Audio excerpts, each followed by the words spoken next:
Salut! Alors aujourd'hui, je voulais te parler des vampires énergétiques, du vol d'énergie et comment se protéger dans ces cas-là. Alors, déjà, qu'est-ce que c'est un vampire énergétique? C'est une personne qui va te prendre beaucoup d'énergie. Dans les relations, dans n'importe quelle interaction humaine, il y a des échanges d'énergie et l'idée en général, c'est que ce soit à peu près équilibré. Quand tu es face à un vampire énergétique, ça va être très déséquilibré. Ça va être, toi tu vas donner beaucoup de ton énergie, lui il va te prendre toute ton énergie, et toi tu recevras quasiment rien en retour en termes d'énergie. Alors pourquoi ces personnes-là font ça? Qu'est-ce qui se passe? En fait, alors il y a deux choses. Ce sont des personnes qui ont du mal à se recharger par elles-mêmes au niveau de leur énergie. Donc le plus simple et le plus rapide, c'est d'aller en voler aux autres déjà. Ensuite, parce qu'il n'y a pas seulement ça, elles arrivent quand même un petit peu à récupérer de l'énergie par elles-mêmes. Elles dépendent pas seulement de ça, de l'énergie des autres. Ensuite, il y a la notion de faille énergétique et de blessure émotionnelle. Ce sont des personnes qui ont beaucoup de failles énergétiques, beaucoup de trous. Donc déjà, elles perdent elles-mêmes facilement leur énergie, qui s'enfuit comme ça, voilà, elles se vident facilement de leur énergie. Donc il y a besoin constamment de se remplir. Et il y a aussi, alors déjà pourquoi elles ont ces failles, parce que ça va être intéressant de le savoir aussi pour la suite. On en a tous des failles énergétiques. C'est lié à nos blessures émotionnelles, à nos blessures de l'enfance, aux mémoires que l'on porte, aux mémoires karmiques, aux mémoires bloquantes. Toutes ces petites et grandes choses qui nous ont blessés, ça laisse des traces en fait au niveau énergétique, un peu comme des failles, un peu comme des trous. Au niveau de notre aura, au niveau de nos corps énergétiques. Donc voilà, déjà il y a ça, et aussi le fait que souvent c'est des personnes qui ont un très grand manque d'amour de soi, peut-être parce qu'elles ont manqué d'amour aussi dans leur enfance, ou pour aussi plein d'autres raisons, peut-être un énorme trauma aussi dans l'enfance, mais il y a un très grand manque d'amour, et du coup ça crée une sensation de vide, d'un vide immense à l'intérieur de soi. Et comment combler ce vide? C'est inconscient tout ça, mais il y a l'idée d'essayer de combler ce vide en allant prendre de l'énergie aux autres. Sauf que ce vide, il est infini, donc c'est sans fin. Il n'y en a jamais assez d'énergie. Et c'est pour ça que ça devient un peu, je trouve pas le mot. Boulimique en fait, d'une certaine façon. Une boulimie de prendre l'énergie un peu à tout le monde autour de soi. Parce que prendre l'énergie des autres, les vols d'énergie, on le fait tous en fait.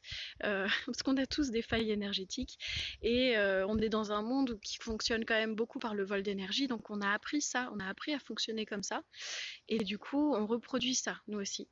Mais en général, c'est pas notre mode d'interaction privilégié. On fait pas ça tout le temps. Comment est-ce qu'on vole de l'énergie? Alors, par exemple, en se positionnant en victime, en étant dans la plainte, en ayant l'attention des autres, toute l'attention. Là, par exemple, j'ai votre attention, je vous prends aussi un peu d'énergie. En ayant aussi, en prenant une posture un peu de bourreau, en étant dans le, comment on peut appeler ça? L'agression, l'agression verbale, physique. On prend de l'énergie à l'autre parce que l'autre va être terrorisé, va avoir peur. Et avec la peur, on vide le méridien du rein, par exemple. Et hop, il n'y a plus qu'à se servir.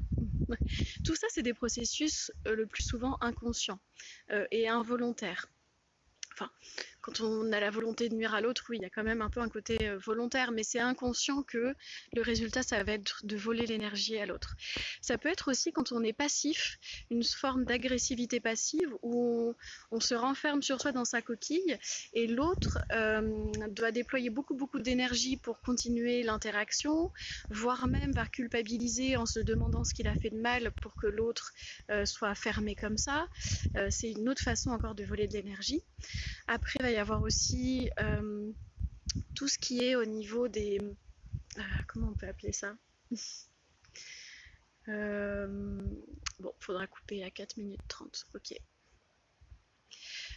Voilà, il existe encore plein d'autres façons de voler de l'énergie. Dans le livre La prophétie des Andes de James Redfield, voilà, vous trouverez plein de réponses là-dessus. Il en parle très bien. Même si c'est pas un livre documentaire, c'est un roman, mais ça explique très bien tous ces fonctionnements énergétiques et notamment les vols d'énergie. Ok, alors on a compris ce que c'était donc un vampire énergétique, comment il volait de l'énergie, pourquoi. Alors dans le comment, évidemment, ça peut arriver à tout le monde à un moment donné d'être dans la plainte ou d'être dans ce côté un peu passif, agressivité passive. Voilà, mais quand c'est vous, quand vous avez ces comportements-là qui volent un peu d'énergie aux autres, ce ne sont pas vos comportements privilégiés. C'est pas ce que vous faites tout le temps, tout le temps. Vous n'êtes pas tout le temps en train de pomper l'énergie des autres. Voilà. Sauf si vous êtes un vampire énergétique, évidemment. Voilà, donc maintenant je vais vous dire comment on peut s'en protéger. Alors, déjà, il faut comprendre que si cette personne arrive à vous pomper de l'énergie, c'est parce que vous aussi, vous avez des failles énergétiques. Alors, beaucoup moins grandes, beaucoup moins importantes peut-être que cette personne-là en face, mais vous en avez et c'est comme ça qu'il peut vous pomper de l'énergie. Si vous n'en aviez pas, il ne pourrait pas vous pomper de l'énergie. Ça, j'ai déjà expliqué tout à l'heure pourquoi on a des failles. C'est lié à nos blessures, à tout ce qu'on porte comme mémoire douloureuse, bloquante. Donc ça, évidemment, on peut travailler dessus. On peut améliorer ça. On peut aller travailler sur les émotions liées à ces mémoires, liées à ces blessures, transformer la charge émotionnelle et faire en sorte que ce soit plus léger. Et dans ces cas-là, la faille va pouvoir se refermer au niveau énergétique. Donc on sera moins pompé en énergie. Voilà. Mais ça, c'est un travail de toute une vie. Donc c'est bien, hein, c'est important de le faire, c'est même très très important. Mais si on compte que là-dessus, on risque quand même de continuer à se faire vampiriser un petit moment. Donc en fait, on peut faire des bulles énergétiques, des protections énergétiques, mais pareil, ça dure pas très longtemps, pas vraiment. Voilà, c'est pas efficace sur du long terme, moi je trouve. En fait, la seule façon, c'est de prendre de la distance, un maximum de distance, aussi bien au niveau physique qu'au niveau émotionnel. Il n'y a pas d'autre solution avec les personnes comme ça qui ont ce fonctionnement de vider les autres de leur énergie. C'est la seule solution. Il n'y a rien d'autre. Ah oui, j'ai oublié une chose aussi sur comment ils peuvent vous voler votre énergie. Pour les personnes qui sont hypersensibles, hyper empathes, en général, ces personnes-là, elles ont une aura qui est très très large, très grande et un peu poreuse, pas très bien délimitée. Et pour ces personnes-là, c'est encore plus facile pour les vampires énergétiques d'aller servir, évidemment, parce que en fait, c'est comme si quand l'autre vient à côté de vous, vous l'englobez dans votre aura, dans vos énergies, elle peut se servir direct, quoi, en quelque sorte. Alors que pour les personnes qui sont normaux sensibles, on va dire, elles ont une aura plus dense, plus petite, et avec des contours mieux définis. Du coup, c'est plus compliqué dans ces cas-là d'aller se servir. Une fois que les failles sont relativement bien remplies, comblées, on va dire, qu'il y a beaucoup moins de failles et de blessures douloureuses, ça sera plus possible de prendre l'énergie. Par contre, pour les personnes hypersensibles qui ont cette aura très large, même avec un grand travail, ça reste plutôt facile en fait d'aller piquer de l'énergie. Donc surtout si vous êtes hypersensible, il y a encore plus ce conseil de prendre un maximum de distance. Dans ces relations toxiques où on vous vole toute votre énergie, vous êtes responsable aussi d'une certaine façon d'accepter cette relation. C'est une co-création, c'est pas juste l'autre qui vous fait subir certaines choses. Il faut aussi reprendre sa responsabilité de se dire oui mais bon moi je ne prends pas mes distances, je reste, j'accepte d'être en interaction avec cette personne.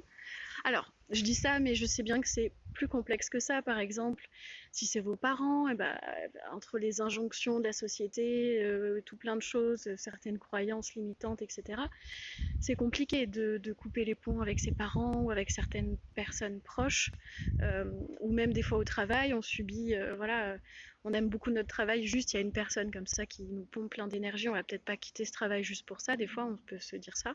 Voilà, je sais bien que dans la réalité c'est pas aussi simple que ça, mais si on y réfléchit d'une façon théorique, c'est le seul moyen de se protéger, c'est ça, c'est de couper les ponts ou alors mettre un maximum de distance physique, émotionnelle, énergétique. Voilà sur ce sujet. Est-ce que ça vous parle? Qu'est-ce que vous en pensez? Et est-ce que vous aussi, en ce moment, vous ressentez, parce que si je vous parle de ça, c'est que moi-même, je le ressens en ce moment et j'y réfléchis. Euh, est-ce que vous ressentez qu'il y a quelqu'un qui vous vole beaucoup d'énergie? Euh, Est-ce que voilà, vous voulez en discuter aussi pour savoir comment faire si vous avez une situation un peu complexe? N'hésitez pas à me mettre tout ça en commentaire. Et si cette vidéo vous a plu, vous pouvez mettre un petit like, un petit pouce, la partager et vous abonner si vous voulez plus de contenu sur des sujets comme ça, sur la spiritualité, le développement personnel. Très belle journée à tous. Salut!